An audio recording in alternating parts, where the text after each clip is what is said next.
Livro 1, capítulo 5. Como já mencionei, nunca soube seu nome, seu verdadeiro nome.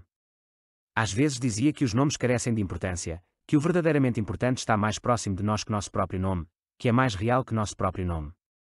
Dizia que os nomes são unicamente uma conveniência social, um meio de identificar-se. Às vezes dizia que se sentia identificado com certas estranhas abelhas de Yucatán. Às vezes com um príncipe Canek, que foi amado por uma princesa Sacnicté. Outras vezes, costumava dizer que seu amor pelo sol urgia a sentir-se do mesmo espírito que certo Inca chamado Yahuaruacac, cujas inquietudes ele havia partilhado um tempo, pese que, entre ambos, mediasse a bagatela de uns quantos séculos. Outras vezes, confiava-me que estava enamorado da sabedoria de Ioannes, e de algumas das coisas de Melchizedek. Muitas vezes o ouvi comentar: o único que verdadeiramente importa é ser. Quando o homem é, o demais o tem por acréscimo. Em minhas anotações daquela época, encontro registradas algumas de suas palavras. O tempo, o desenvolvimento da vida e dos acontecimentos do homem são coisas que poucos tomam em conta e que um número ainda mais reduzido é capaz de entender. A vida é um milagre em si mesmo, mas nós raramente ponderamos sobre ela. Damos por certas muitas coisas que não são verdadeiras, que deixariam de ser insensatas se lhe aplicássemos uma interrogação, um porquê. Não sabemos quem verdadeiramente somos nem o que é que verdadeiramente somos, quais inclinações são as que realmente nos animam. Poucos são os que se convencem disto. A maioria crê que com o nome, a profissão e algumas outras coisas circunstanciais, já sabem tudo. Nossa maneira de pensar é ainda muito ingênua. Muito do que os homens atribuem à educação moderna há de buscar-se nas profundezas da psicologia mais pura, que é algo que se perdeu. Mas também ocorre que há muitos psicólogos que não entendem nem sequer as coisas que eles mesmos dizem. De outro modo já faria tempo que teriam descartado a psicanálise. A ciência ordinária não crê nem aceita o milagre porque não é verdadeiramente científica. Há homens da ciência que, ocasionalmente e por razões morais, costumam falar do espiritual, mas nem sequer se detêm a ponderar no que é a matéria em si. Há homens supostamente espirituais que não percebem a transcendência do que Jesus Cristo disse a Nicodemos, e que o Evangelho registra com estas palavras: se vos digo coisas terrenas e não credes, como crereis se vos disser as celestiais? É que a ciência não quer perceber que nas palavras, nas parábolas, nos milagres e em todos os feitos conhecidos de Jesus Cristo há muito mais ciência do que ordinariamente podemos imaginar. Devido a isto, a filosofia que conhecemos baseia-se em ingenuidades anticientíficas, assim como a religião cristã que conhecemos está em disputa com as principais verdades que Cristo ensinou. Mas não devemos ficar desesperados. Aos que possuem as chaves da verdadeira ciência e seus conhecimentos são exatos e precisos, e ninguém pode equivocar-se com respeito a eles. A única dificuldade estriba em que, a esta ciência e a estes conhecimentos, ninguém chega casualmente. Deve buscá-los com afã e preparar-se durante muito tempo. Mas todos podemos pôr-nos em contato com estes homens, podemos entrar em contato através de suas ideias e, sobretudo, mediante o esforço que façamos por compreendê-las. É o esforço sincero que vale. Há muito disto, especialmente, na literatura. Poucos suspeitam que um livrinho que custa alguns centavos, contém os ensinamentos mais maravilhosos que alguém possa desejar. Como digo, pensamos muito ingenuamente. Melhor dito, não sabemos como pensar. A ciência e a filosofia, por exemplo, utilizam meios que, se ponderassem sobre eles, converter-nos-iam em finalidades. Um destes meios se conhece com o nome de intuição. A ciência ignora o quanto deve à intuição, o mesmo ocorre com a filosofia. Trata-se de uma gradação ou velocidade distinta da função da inteligência humana. O mesmo podemos dizer da arte e da religião. As revelações, em que se baseia o dogma religioso, são algo que todos os teólogos querem elaborar sem se dar conta de que, à velocidade em que trabalha, a razão ordinária é material impossível de elaborá-las. Que livrinho é este que custa alguns centavos? Perguntei. O Sermão da Montanha. É a soma dos capítulos 5, 6 e 7 do Evangelho de São Mateus, porque a religião nada diz acerca disso. Meu amigo olhou-me e sorriu. A religião não percebe que seu erro estriba justamente no conceito que tem de religião.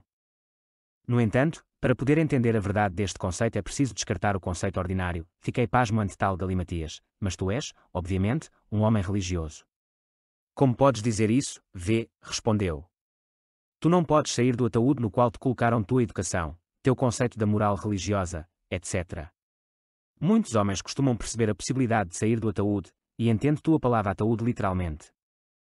Despontam a cabeça por cima das bordas, mas a ideia da liberdade que vem os assusta e logo voltam para dentro do ataúde e até fecham a tampa com pregos para que nada perturbe seu sono. Mas, porque tu me disseste que a religião é um conceito errado, religião significa é religar e não há nada que se religar porque nada há no universo que esteja desligado de algo.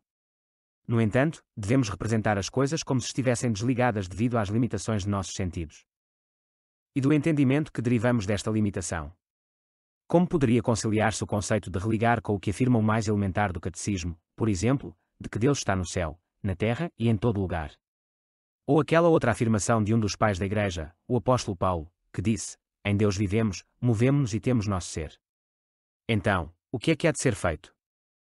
Dar-se conta do que significa a palavra universo, esforçar-se por elevar a inteligência àqueles estados de veemência nos quais estas ideias são coisas vivas.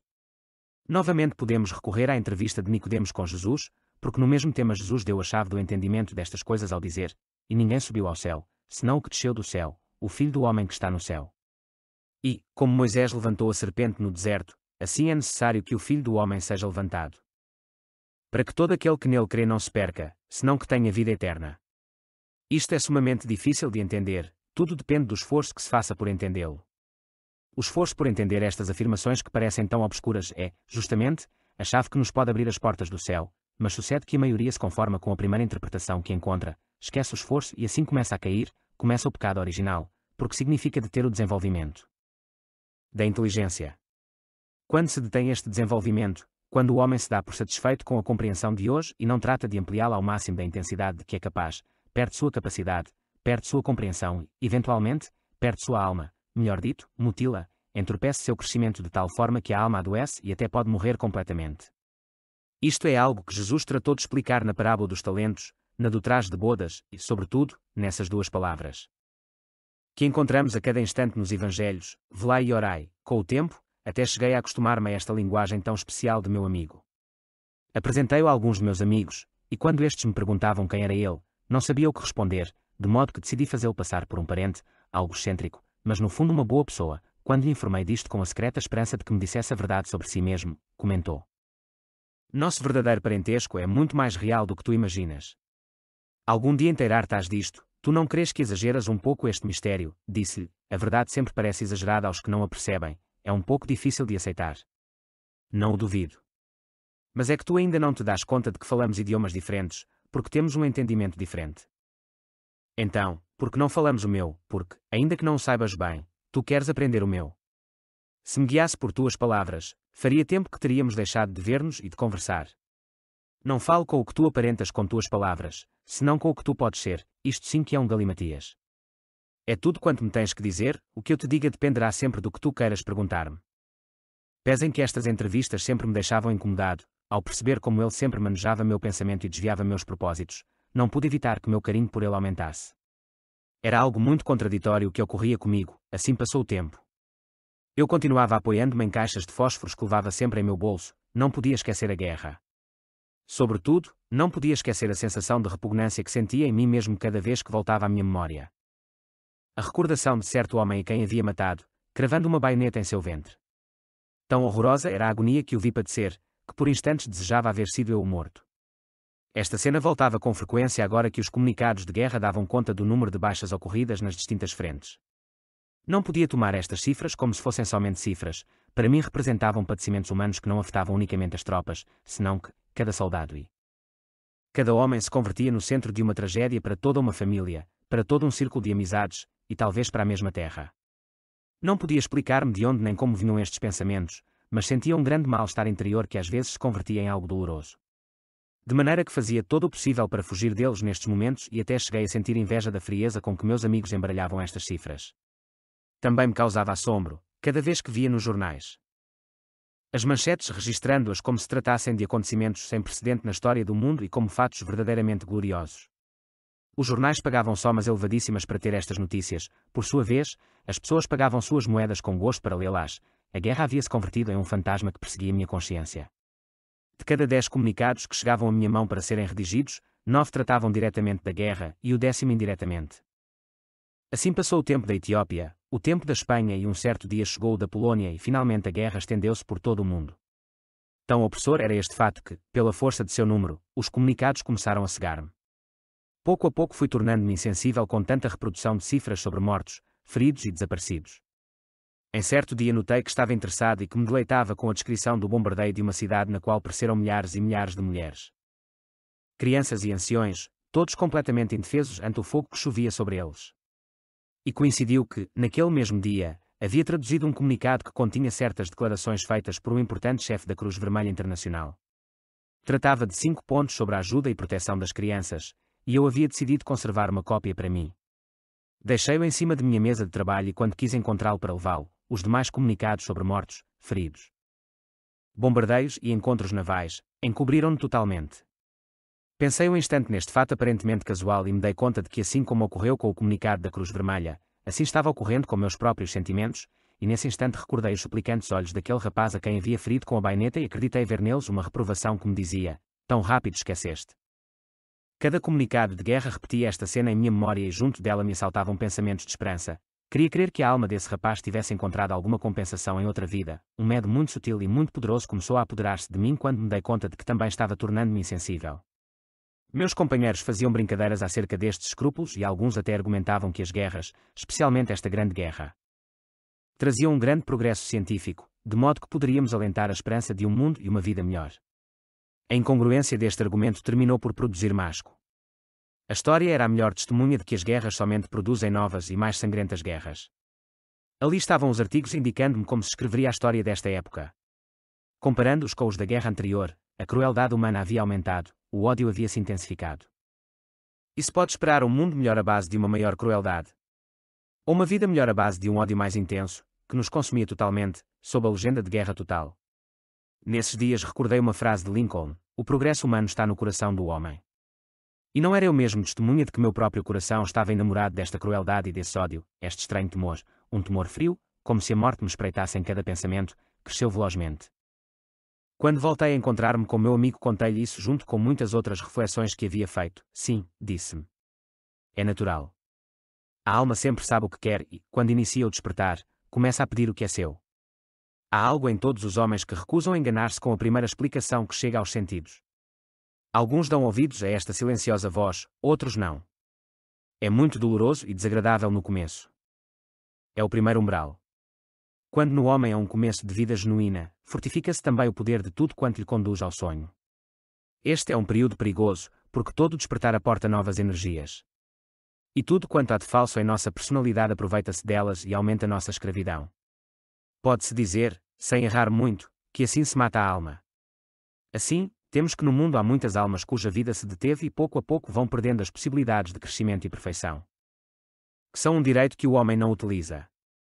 Há almas que estão decididamente mortas. O ser humano é algo mais que o corpo e os sentidos, mas o não sabe, não compreende. Queres dizer-me que a alma não é imortal? Perguntei. Isso depende da pessoa de quem se trate, disse-me, mas aí estão os princípios religiosos, os escritos de Platão e a afirmação de muitos homens reconhecidamente inteligentes que nos asseguram que temos uma alma imortal. Ainda dormes. Vais contradizer a Platão? Poderia aclarar-te muitos pontos para que possas entender a Platão, mas não estás preparado. Ainda, não te entendo. Estás obcecado por tuas próprias ideias e enquanto estiveres em semelhante condição não poderás entender nada. Observa um fato: se a alma fosse uma coisa que tivéssemos assegurado naturalmente, os escritos religiosos não insistiriam naquilo de que devemos esforçar-nos por salvá-la. Nem haveria necessidade de filosofia ou religiões. Saberíamos disso naturalmente e ninguém temeria a morte como a temem. Escuta-me, a alma, formamos nesta vida em base ao que nos anima. Se os motivos, os ideais, as ambições de nossa vida são transitórias, são coisas do momento, nossa alma também será transitória, passageira, sujeita ao que queremos. Algum dia poderás reflexionar serenamente sobre estas coisas e compreenderás a esse rapaz cuja morte te obceca. Observa bem, tu não o mataste por ti mesmo, porque por ti mesmo nada podes fazer. Ou seja, algo que não era tu, uma sociedade te treinou e te ensinou a matar. Recorda a tua exclamação daquele dia na igreja. Pois é o mesmo. Tua exclamação e a baionetada foram involuntárias. Se antes de lançar esta exclamação pudesses dar-te conta do fato, não a terias lançado, igual coisa com a baionetada. Um pouco de reflexão e não a terias feito. Mas nesses momentos não há tempo para reflexionar. Fixa-te bem no que te digo, não há tempo. De modo que para poder obrar de coração é preciso sobrepor-se ao tempo e isto demanda um tipo de vontade que tu ainda não conheces. Alcançar esta vontade requer grandes trabalhos, grande obediência a algo superior. Tens observado e ponderado sobre a filantropia, a caridade. Um homem que durante anos tenha-se submetido a este treinamento do qual te falo não poderá evitar fazer o bem, fazê-lo será uma função um pouco menos que instintiva. Falo-a naturalmente. Mas a maioria das pessoas pensam que fazendo o bem já conseguiram o que unicamente se pode conseguir trabalhando intencionalmente, indo contra a corrente em si mesmo. E quanto à imortalidade da alma, não cabe dúvida de que existe, mas que seja imortal, já é um conto à parte. Procura entender que falo acerca do homem individual, meu Deus. Agora sim creio que estás louco. Exclamei, como queiras, disse-me sorrindo, queres dizer-me que estamos todos equivocados, por que não? Não é possível, tu és muito ingênuo. Tens o exemplo vivo em ti mesmo e apesar disso discutes com veemência. Mas não importa. Vê quão errado seria se me guiasse unicamente por tuas palavras. Tu sabes e sentes que a guerra é horrível, que é uma coisa bárbara, a culminação de quanto há de selvagismo no homem. Sabe que teus companheiros estão errados com respeito a essas cifras de baixas, para ti, por outro lado, cada cifra é a representação de um ser humano e isso te faz sofrer. Aqueles que não sentem o que pensam estarão sempre errados. E fixa-te que todo este horror está produzindo-se no que chamamos de mundo cristão, e um dos principais preceitos da cultura cristã diz: não matarás. Mas o homem começa a matar no coração antes de começar a matar de fato, a morte que vês, por onde quer que seja, começou com o ódio. E a sociedade a justifica de muitas maneiras para aplacar a voz da consciência, se é que alguma vez lhe presta atenção. Qual das muitas igrejas cristãs tem adotado uma atitude vigorosa, inequívoca, frente a esta guerra? Somente uns poucos homens isolados têm-se oposto a ela e preferiram sacrificar suas vidas em experimentos de laboratório. Voltemos à entrevista do velho Nicodemos com Jesus Cristo. Essa entrevista ocorreu em tempos tão agitados como o atual, quando se derrubava uma forma de cultura enquanto se gestava outra. E Jesus Cristo disse a Nicodemos que era preciso nascer de novo, nascer de água e espírito, para poder desfrutar dos atributos que correspondem a uma alma de verdade, mas muitos dos que morrem, morrem convencidos de que sua alma vai sobreviver, não o duvido. O ser humano está convencido de muitas coisas. Houve um tempo em que esteve convencido de que a Terra era plana. Se esquadrinhares os Evangelhos, verás que neles se diz claramente: de que valerá ganhar o mundo se vais perder a alma? Resultava-me impossível discutir com ele.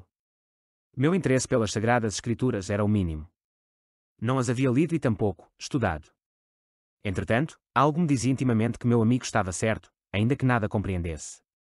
Depois de um breve silêncio, disse-lhe: não basta então cumprir com o que manda a religião, cumprir fielmente e de coração com os preceitos ordinários da religião é o primeiro passo, um passo indispensável. Tudo está entrelaçado, tudo está unido. As formas religiosas são a aparência externa do que se pode chamar de igreja interior. E esta é, na verdade, imortal. A isso se refere o credo quando fala da comunhão dos santos, então aproveitei a oportunidade para pedir-lhe que me explicasse a verdadeira forma de rezar. Tens rezado muito intensamente, mas sem te dares conta, respondi, contando-lhe minhas experiências de estudante. Vê, disse-me. A ignorância esteve a ponto de cegar-te por completo. E agora és tu quem negas o alimento que tua alma precisa. Não creias que agora vais poder culpar disso a teus professores, a teus confessores ou a teus padres. Podia tê-lo feito até há pouco, agora isso já te está vedado. Se tens interesse em saber algo mais acerca do Pai Nosso, por exemplo, começa a desentranhar o que verdadeiramente significa perdoar a nossos devedores. Digo-te estas coisas porque a ignorância sincera é perdoável, mas não a hipocrisia, nem a mentira, nem a preguiça. E como farei isso, da mesma maneira que tens feito com os demais? Por exemplo, aquele verso que diz: livra-nos de todo o mal tão vivido a teu modo. E viver uma súplica é mais importante do que formulá-la. Foste à igreja para pedir mais inteligência, segundo me contaste. A inteligência é justamente um atributo do reino dos céus. Foi-te dado certo entendimento. O outro verso: não nos deixeis cair em tentação, tão experimentada em tua vivência de horror ante o fato de que estavas tornando-te insensível, mas este é um modo muito estranho de orar. Disse-lhe assombrado: é o único modo do coração. Para entender as orações é preciso ter uma ideia, ainda que seja aproximada, da comunhão dos santos. Cada uma das orações que conhecemos é um tratado sintético de conhecimentos de grande envergadura. São psicologia que os psicólogos correntes ignoram. O Pai Nosso, por exemplo, pode ser para o indivíduo uma escada de Jacó com que chegar ao céu, se o indivíduo o vive. Para um físico pode ser um meio de explicar a natureza do universo. E conheço um homem dedicado à astronomia que o entendeu para benefício de seus estudos. Estas orações são a obra da comunhão dos santos. Neste instante a comunhão dos santos tem muitos nomes, segundo seja o credo que cada raça pratica. Não é uma organização estatuída, senão um palpitar de vida universal. São os guardiões da cultura e da civilização, os ajudantes de Deus. Muitas vezes me falas acerca do alimento da alma. A que te referes? A um alimento tão real como o que o corpo necessita. Isto se desprende das palavras de Jesus: nem só de pão vive o homem, senão de toda a palavra de Deus. O alimento físico contém energias que nutrem a alma. É necessário para o crescimento. E, por crescimento, refiro-me ao crescimento interior. Quando o homem come, bebe e respira com o propósito fixo de alimentar sua alma, extrai dos alimentos, do ar, das bebidas, certas substâncias especialmente nutritivas. Mas há um alimento superior a este e é o que nos impressiona intimamente. Todos sabemos que os desgostos entorpecem a digestão e um desgosto é uma impressão. Os transtornos hepáticos produzem um caráter azedo. De modo que, alimentando-se adequadamente de impressões, já sejam estas internas ou externas, podemos nos nutrir melhor ou pior. Mas isto requer estudos e esforços. Por exemplo, há os que rezam antes de alimentar-se, invocam a benção do Altíssimo, mas durante a refeição, tagarelam, discutem ou altercam. Durante o processo digestivo há os que até lançam maldições. Ou seja, não têm uma continuidade em seus propósitos. Mediante a continuidade de propósitos se forma no homem um órgão novo. Mas é preciso que este órgão exista potencialmente e seja capaz de crescer. Que órgão é esse? Agora não o entenderias porque estás convencido de que já o tens. Todo mundo está convencido do mesmo, como estão convencidos da continuidade de seus propósitos. Dir-te-ei unicamente que se forma de uma maneira e não de duas, sofrendo deliberadamente e esforçando-se por seguir a voz da consciência. Mas todo mundo sofre. Não. Os sofrimentos lhes chegam como lhes chegam os prazeres. Sofrer deliberadamente pressupõe certo grau de vontade própria. Todos sabemos que o ódio é mal e que o amor é bom. Sabemos que devemos amar a nossos inimigos. Sabemos estas coisas de memória, mas não podemos aplicá-las, simplesmente, porque não temos o grau de vontade suficiente para levá-las à prática, de modo que a sociedade em que vivemos conluia com o que chama de debilidade humana e esquece o princípio. Para poder sofrer deliberadamente é necessário ter a força de sobrepor-se ao sofrimento acidental. E isto não significa fugir para os prazeres, porque quem sofre acidentalmente também goza acidentalmente. É preciso sobrepor-se ao acidental. E isto só é possível mediante uma continuidade nos propósitos, num claro entendimento de muitas coisas, a maioria das quais a educação moderna ignora ou despreza. Poucas vezes tivemos uma conversa tão longa. Teria gostado de continuá-la, mas ele logo desviou a conversação e planejamos novos passeios de bicicleta. Este canal do YouTube não rentabiliza. Se quiser apoiar-nos financeiramente, escreva-nos por e-mail.